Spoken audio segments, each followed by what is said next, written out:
Hi everyone, welcome back to another episode. In this video, I'm going to let you know what are the fees and charges associated with Macquarie's Bank Credit Card.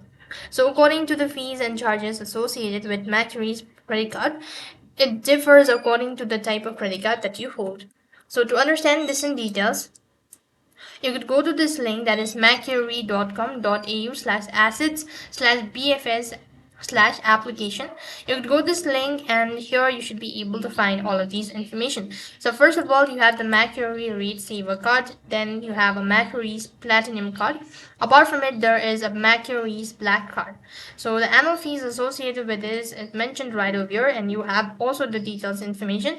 So you could go to this page, read about it, and you'll also be able to see other information such as minimum repayment, interest rate on purchases, interest fee periods, interest on cash advance, promotional interest rate, all of that. So you could go and read all of these information, and that's all for this video. I hope the video was helpful.